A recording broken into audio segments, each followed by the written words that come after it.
আসসালামু আলাইকুম ভিউয়ার্স।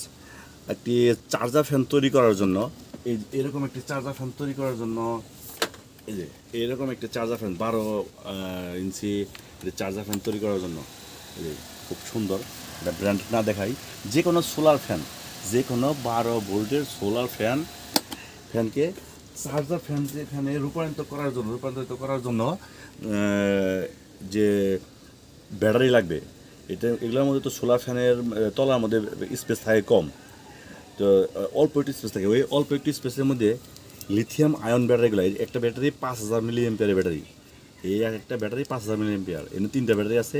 এটা 20 এম্পিয়ারের বিএমএস দিয়ে এটা 12 ভোল্টের পাওয়ার ব্যাংক তৈরি করছি। এখানে 5 এম্পিয়ার আছে, 5000 মিলি এম্পিয়ার মানে 5 এম্পিয়ার এখানে আছে।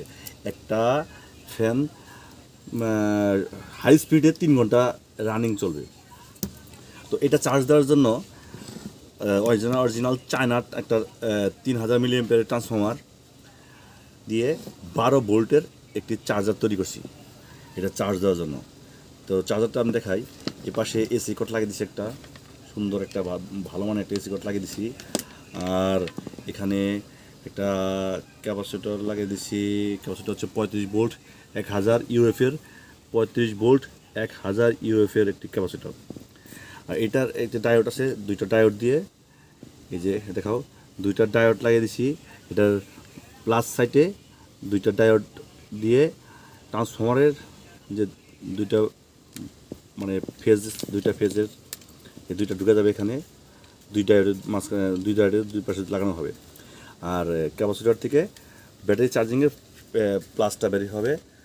আর এটার যে নেগেটিভটা, ট্রান্সফর্মারের নেগেটিভটা ক্যাপাসিটরের নেগেটিভে জয়েন হবে, সাথে আউটপুটের জন্য একটি নেগেটিভ তার বের হবে। তো এই তার 2টা বের হওয়ার পরে, এই 2টা প্লাস আর মাইনাস নেগেটিভ বের হওয়ার পরে এখানে চলে যাবে। এই জায়গায় একটি ডায়োড ব্যবহার করতে হবে। এখানে একটি ডায়োড ব্যবহার করতে হবে। ডায়োডটা যাই হোক, আমার কাছে ডায়োডটা আপাতত নেই। একটা ডায়োড ব্যবহার করার পরে নেগেটিভটা সরাসরি লাগাতে হবে, আর একটা ডায়োড ব্যবহার করে ডায়োডের পিছনে এই ফেসটা লাগাতে হবে। লাগাইলে এটা চার্জিং হবে। আউটপুটটা যখন আমি পরবর্তীতে চার্জার ফ্যান তৈরি করব, চার্জিং ফ্যানের যে আরও আনুষঙ্গিক অন্যান্য কাজ আছে, সেই কাজগুলা করব যখন, তখন আমি বিস্তারিত দেখিয়ে দেবো যে এটা কীভাবে সেটিং করতে হয়। তো আজকে শুধু 12 ভোল্টের চার্জার এবং 12 ভোল্টের প্যাক তৈরি করা এটা দেখালাম। পরবর্তী ভিডিওতে বিস্তারিত দেখাবো। আল্লাহ হাফেজ।